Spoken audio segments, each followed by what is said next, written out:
Hello, this is Lee back once again for another video. I kind of disappeared for a while, but now I'm back. And I'm not here to offer excuses. You came to see me and my content, not wild stories. But if you must know, I had to get myself a new pair of shades, so I hope you like 'em.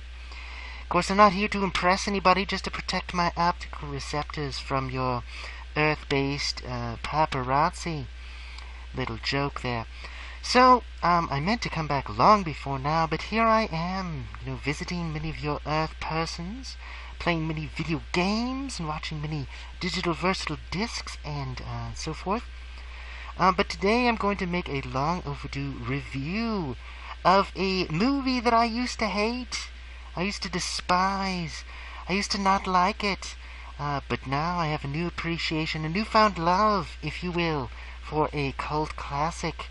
A comedy film set in a galaxy far, far away. A long time ago, with a young rogue and his furry companion, a beautiful princess, and an evil overlord and his dark minions, a black-clad helmeted figure of, nefariousness, and their super weapon out to threaten the galaxy. Of course, I'm referring to the 80s classic Spaceballs, directed by the inimitable Mel Brooks. And this is a proper comedy film. I hadn't seen it in a long, long time, honestly. I never watched it when it first came out in theaters. But there's this place, and it's one of many. They have this new trend, the last several years, of a dinner theater. And I'm not talking about, your play that you watch while you eat your spaghetti or, whatever. No, I'm talking about this chain. You may have heard of it, and this is not a sponsored video in any way. It's the Flicks Brew House. They have many locations across your United States of America, USA for short. And what they do is, you sit in your chair to watch your movie film, and you have a little tray table in front of you with a little light that turns on. And I thought this was a huge distraction. I went to see, as you may recall, in one of my previous videos, Skull Island, the King Kong reboot franchise. Anyway, when you had these waiters and waitresses, ducking down and scooting back and forth between the aisles to refill people's drinks, because you can get dinner, not just, popcorn or various beverages, including alcohol, but, people were remarkably respectful during the movie. Of course, now they're all digital projections, they're not really films, they're more video. And when you're at home and you're watching your digital high-definition television with your Blu-ray or whatever, 4K, curved, 3D, it's not that different, it's just bigger. So, it's a little disappointing in that sense, but, home theater's come a long way, and I'll rant about that at another time. But anyway, the brew house, you don't get a table for food, you get just a regular, chair with a little lap table thing like a student in, university, over your lap. So, it kind of is what it is. You get some greasy junk food and watch a flick. The experience is kind of interesting, especially when they show older movies. And I believe I've complained about this before. Let's say it's a classic from the 1980s or 90s, and you go there to see it, but you haven't seen it for at all before. Well, guess what? Right up until the movie begins, they're going to be showing trivia and little deleted scenes and spoofs and all kinds of stuff right before the movie and asking questions. They have little fan fest trivia things. So, if you haven't seen the movie before, you're going to be totally spoiled. Hey, remember that scene, right at the end? Here's an alternate take of that. Maybe they'll show a music video inspired by the movie. So, it's really definitely geared towards fans who've seen it a million times and just want to get together with other fans to see it on the big screen again. So it's kind of fun.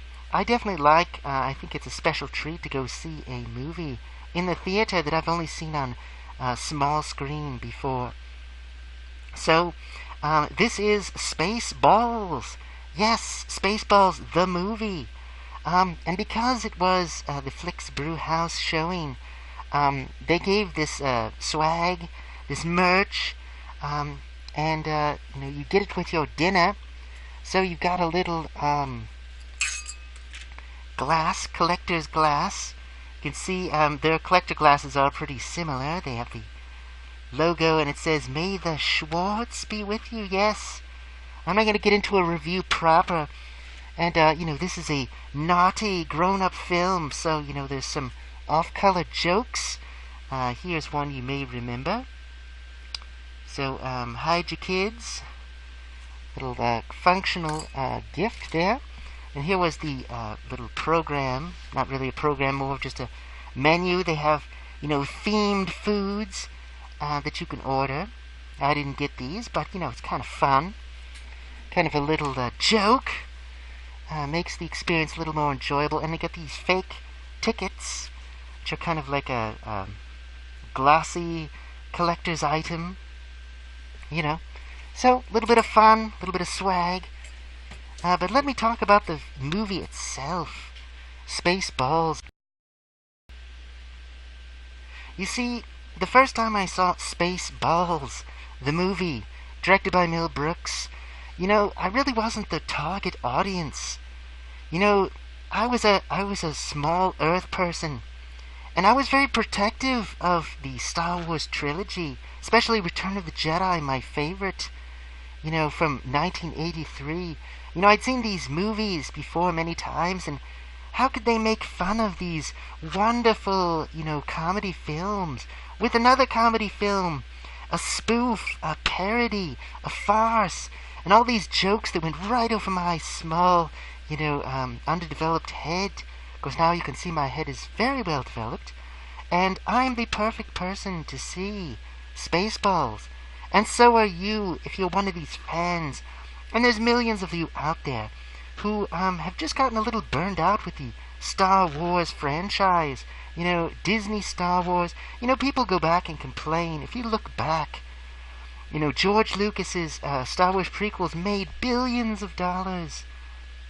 Tons of merchandise. They were hugely popular. And people that grew up with them remember the Phantom Menace fondly. They loved Jar Jar.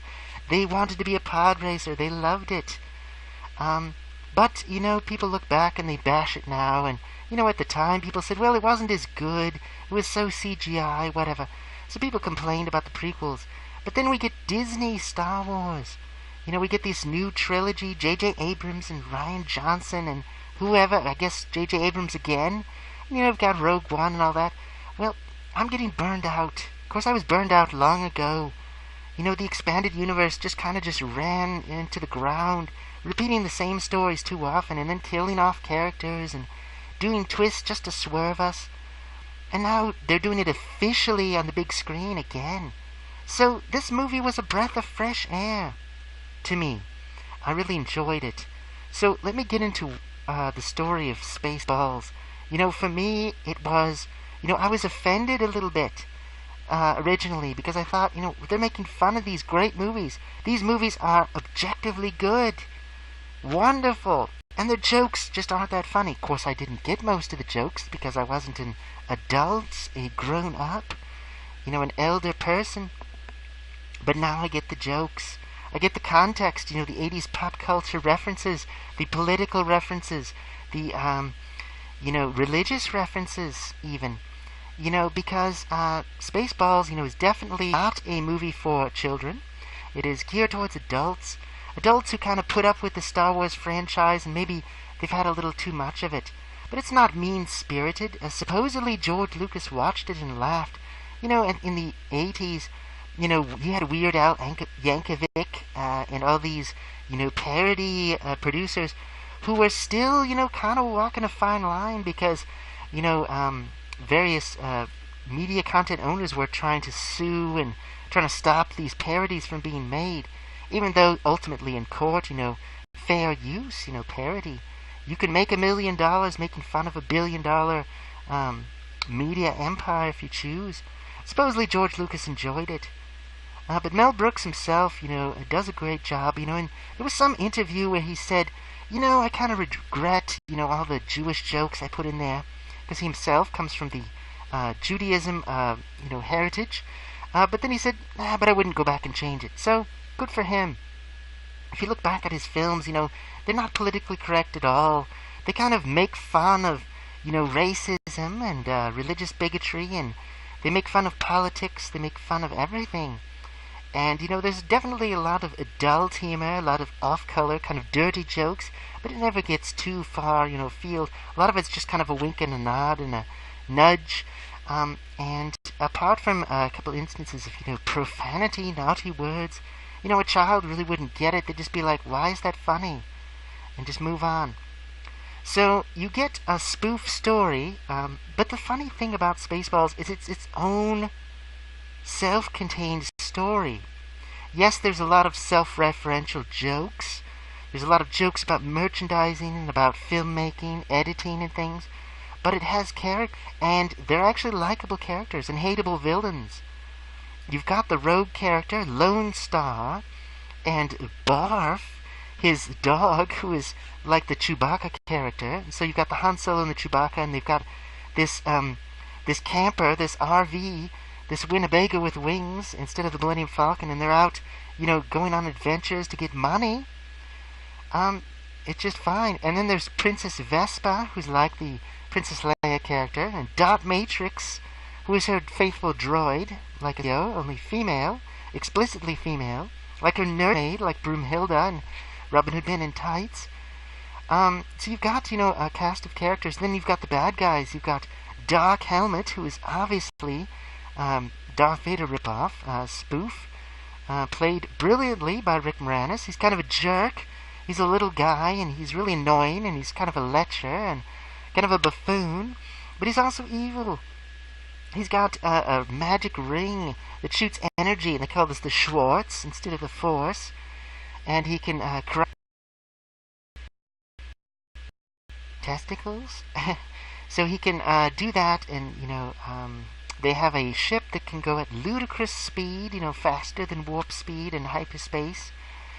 And, it's just a big joke. But they're trying to steal the air from this planet, because they've ruined their own planet by polluting it. And it's planet Spaceball, and these are the Spaceballs. They're not called the Empire, they're the Spaceballs. And they wear these big dome helmets that kind of look like giant ping pong balls, and they're all goofy bad guys. And there's Colonel Sanders, obviously, of KFC fame, as his second-in-command, kind of the Grand Moff Tarkin. And, of course, he's like a Nazi spoof. Actually, there is a Nazi character in it. So, but they're trying to steal the air from Princess Vespa's home planet. And her father, the king, is there. And the bad guys have a president, President Scrooge, played by Mel Brooks himself. He's a president, not an emperor. And there's kind of some Earth jokes in there, Earth politics. If you get confused, look up what was going on in 1989. But there's definitely a lot of jokes, but there's a beginning, a middle, and an end. The characters all have goals. They all have characters in themselves, personalities. And I think Spaceballs as a movie does a better job of getting me to care about these characters and their story, and whether they succeed, and whether they defeat the bad guys and survive, even whether the bad guys survive because their lives are threatened, and they go down to the planet of the apes. There's a little stinger at the end. There goes the neighborhood. It's funny.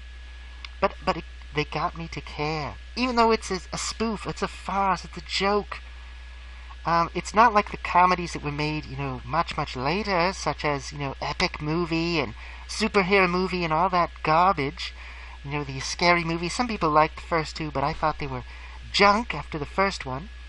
But, movies where they just make references to other movies. That's not comedy. That's not humor. Humor is, irony. It's spoof, parody, farce, ironic statements, things that tell the truth, even though they're exaggerations. And just kind of poking fun, not taking things too seriously, at things that we cherish. And I think that's part of, life that, yes, you have things you respect. I still greatly love the original Star Wars movies. I like parts of the expanded universe. Other than Rogue One, I'm not a fan of the new Disney movies. The prequels have their moments, even though they have problems. But Spaceballs, I hated it before, and I love it now. Enough to necessarily buy my own copy in high definition, but definitely enough to buy a ticket and enjoy it, and recommend it to others. If you're a Star Wars fan, a jaded Star Wars fan, or maybe even a fan that takes themselves a little too seriously, this might be the movie for you. Watch it, take it in. Just let it wash over you. Just accept it. And just laugh a little bit at yourself. Laugh at the fandom. Laugh at the exaggerated, empire of Star Wars. Because really, back in 1989 when this came out, 87, 89, around that time, Star Wars was huge. It was starting to kind of settle down. People are like, okay, that's probably enough for now, except for the little kids. And it kind of went into an underground kind of nerd geek culture for a while. Before in the early 90s, they thought, gee, there's all this untapped potential, and they started releasing new novels and video games and things, and boosted it up. The special editions and prequels, and then you have where it is now. Now it's practically a religion, a cult, even. But this was a simpler time, and yet it still rings true today. So still a relevant movie, Spaceballs, the movie. And it's too bad we'll never see the sequel, Spaceballs 2, The Search for More Money. I think it still makes a lot of sense. So check it out, Spaceballs, and you won't be disappointed, unless you were like me as a small being, where I just couldn't take a joke about something that I cared about. So if you're too sensitive, you may not enjoy it. But still, I think you owe it to yourself to expose yourself to alternate points of view and not be a fanboy. Be a fan of something. Enjoy it for why you enjoy it, but realize it can be criticized, and there are reasons why maybe not everyone worships it as you might, or as some might. So there you go. Thanks for watching. Goodbye.